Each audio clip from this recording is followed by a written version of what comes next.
Moi, Habib Ahmed, si je ne suis pas d'accord, je condamne la manière, hein, la procédure, le processus, le fond, la forme.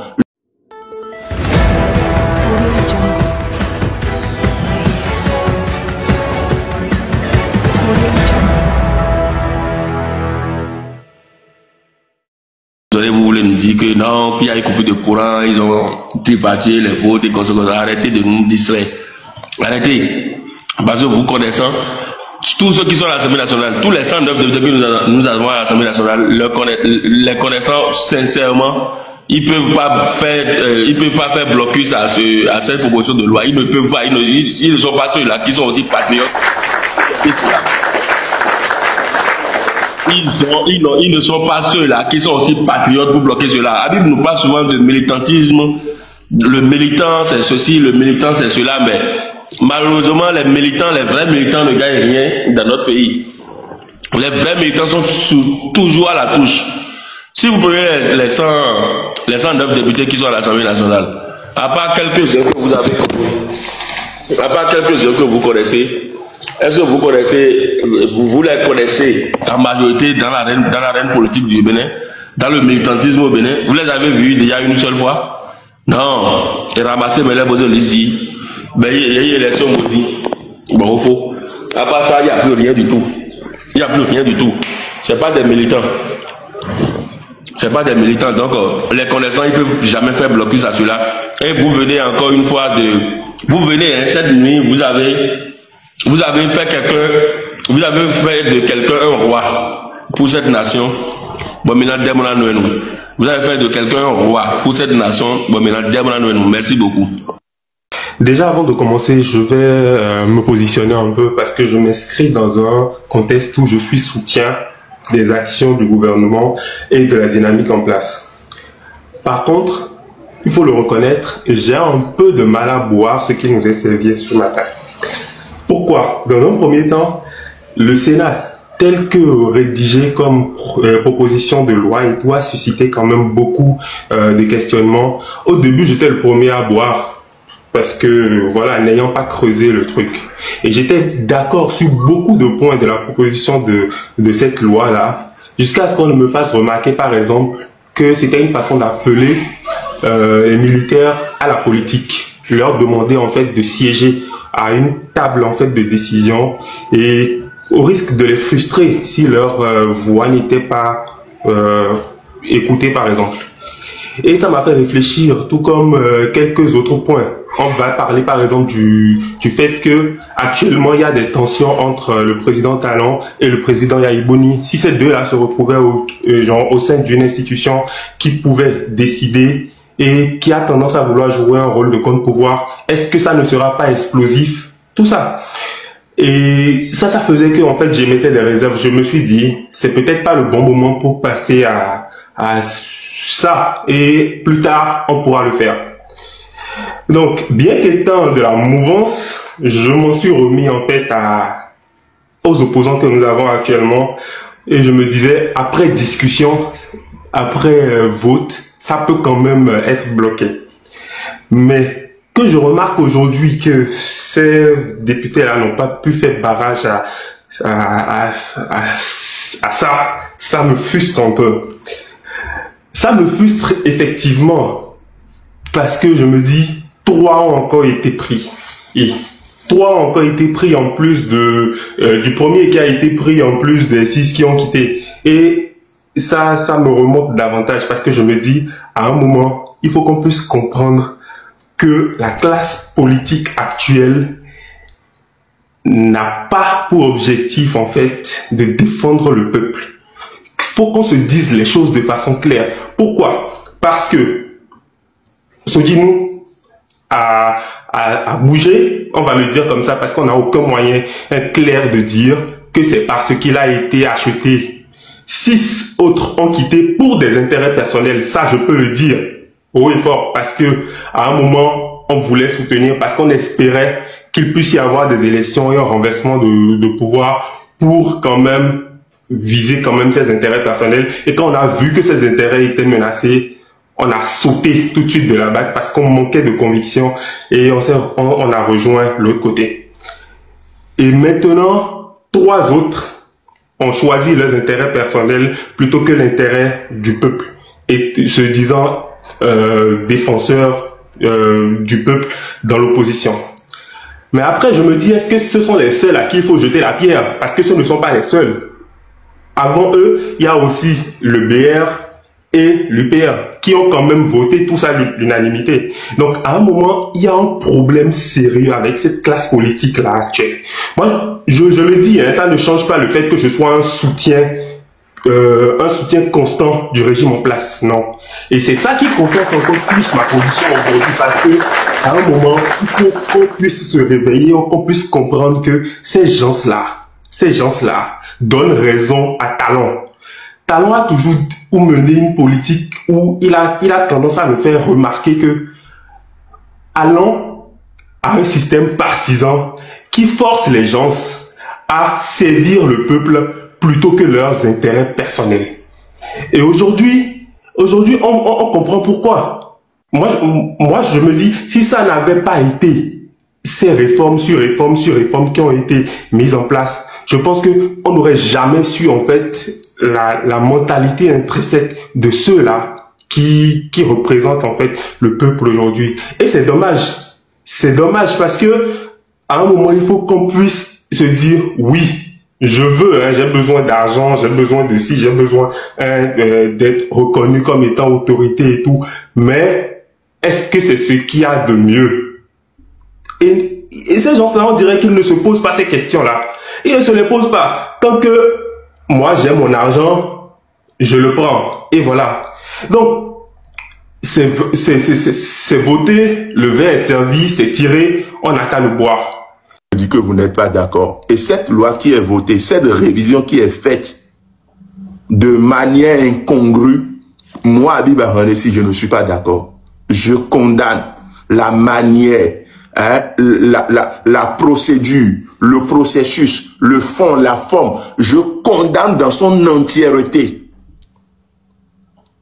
Et je condamne aujourd'hui pour que demain, si j'ai la possibilité de ne serait-ce que jouer une petite partition, pour que cette loi soit jetée à la poubelle, que je puisse le faire au moment opportun.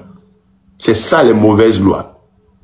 Ce n'est pas parce que la loi passe à l'Assemblée nationale que toi, citoyen, tu dois dire, ouais, comme c'est passé, je suis d'accord. Non. Ne pas être d'accord, c'est de la démocratie.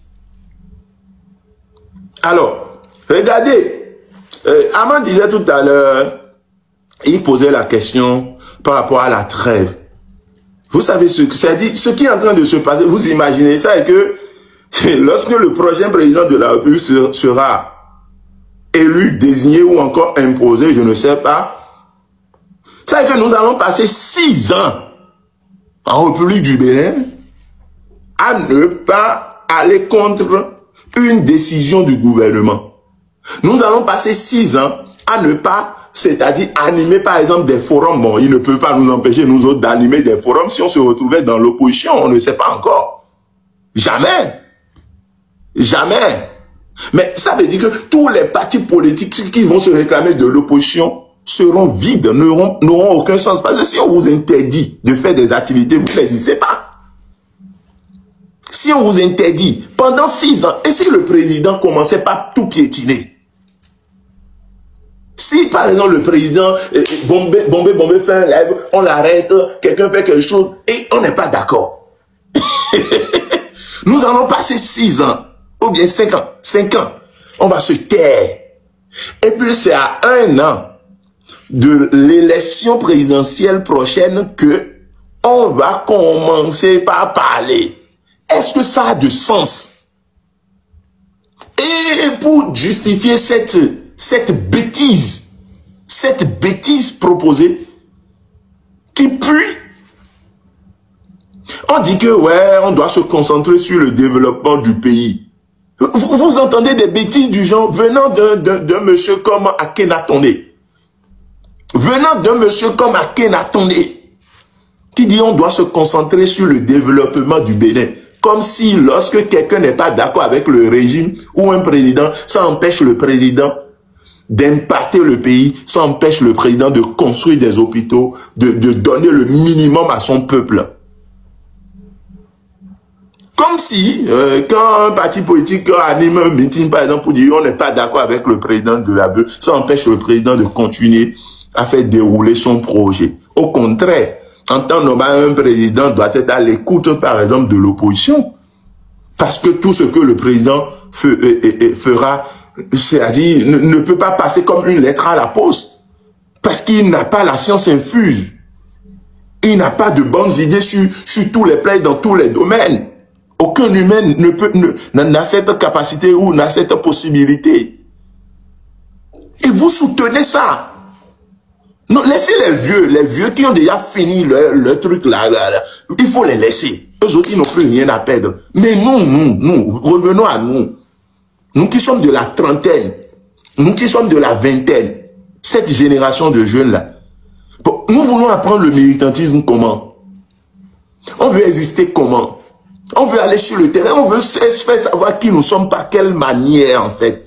Quel type d'hommes politiques nous voulons être? Les hommes politiques des rangs? Tout le monde s'allier derrière un seul individu, et puis c'est ça, le militantisme, c'est comme ça nous allons réellement être des gens, c'est-à-dire on saura qui nous sommes, sur quel point nous ne sommes pas d'accord, sur quel point nous sommes d'accord, qui nous sommes réellement, parce que ce sont nos convictions, nos actes, nos actions qui définissent qui nous sommes. Et vous êtes d'accord avec ça? Et on fait de la magouille autour. Moi, honnêtement, chers amis, je ne suis pas d'accord. Cette histoire de Sénat, elle est dangereuse et vous aurez le temps de le constater. Et le mandat, vous savez, 7 ans, renouvelable une fois. Moi, je trouve que c'est énorme. C'est énorme. Ce pays n'a pas en réalité besoin qu'on accorde à un seul individu 14 ans pour gérer le pouvoir. Ce pays a plutôt besoin d'une dynamique sérieuse. De telle enseigne que même si un président venait faire 5 ans au pouvoir, c'est-à-dire qu'il marche dans une dynamique de développement établie. Dans une dynamique de développement établie. De telle enseigne qu'on soit de l'opposition, qu'on soit de la mouvance, que cette dynamique soit commune à nous. C'est bourrage d'une. On coupe le courant et c'est honteux. Ça, c'est les stratégies qu'on utilise à l'université pour installer les commissions électorales et autres là, pour contrôler la CFA, des trucs comme ça. C'est ça nos aînés utilisent sous le régime de Patrice Talon. C'est honteux. Ça salit même l'image du pays. Est-ce qu'on a besoin? Pardon? Coupure de 30 secondes au pays. Coupure de 30 secondes au pays pour me bourrer une. Ok. Mais on rapide. Il faut demander à tous ceux qui ont fait l'univers. Coupure de 30 secondes au pays pour me bourrer une. Moi, ça ne m'étonne pas parce que connaissant les acteurs qui sont en face, moi, ça ne m'étonne pas. Voilà quelqu'un qui est venu au pouvoir, qui est l'émanation d'une opposition farouche. Il est venu, nous a dit, je ferai un mandat unique. Il n'a pas fait. On a compris, c'est son droit. Parce que la parole devant ce que le droit dit, ça ne vaut rien.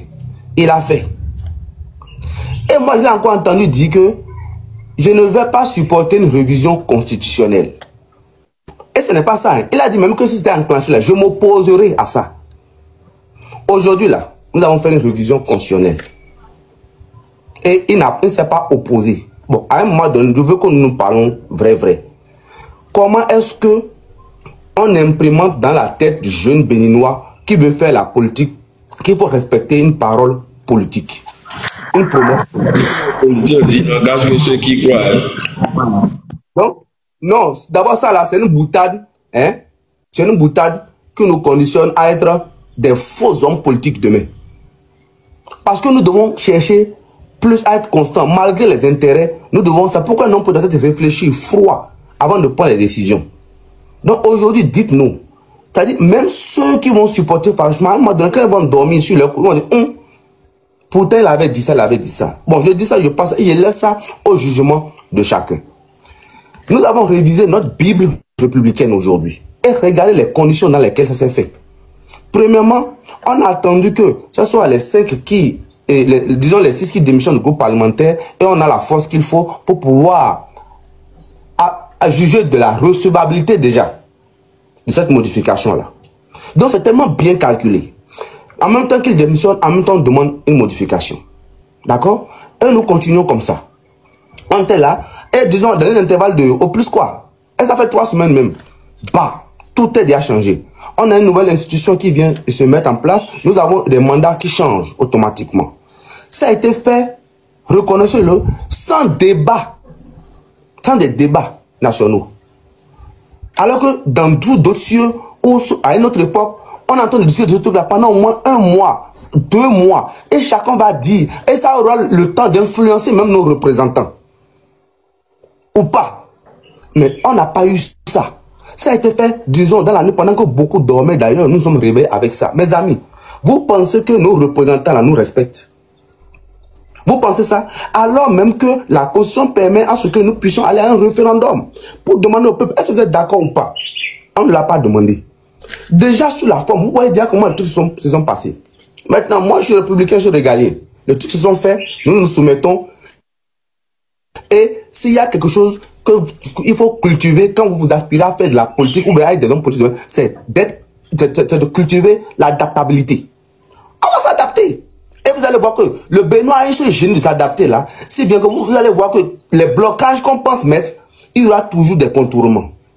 Est-ce que vous comprenez? Donc, à un moment donné là, quels que soient nos camps, nous devons pouvoir être conséquents sur les manières dont nos aînés là font. Et je constate malheureusement, pendant que moi je nourrissais un espoir en un avenir, parce qu'il y a des nouveaux jeunes qui viennent, je dis que ça va changer. Mais quand je vois des jeunes qui continuent pas à supporter ça à tue-tête, je me dis, mais franchement, il n'y a pratiquement plus d'espoir. Parce que nous sommes encore une génération plus babiée, comme ce que les Ivoiriens disent, que ceux qui sont là. Est-ce que vous comprenez?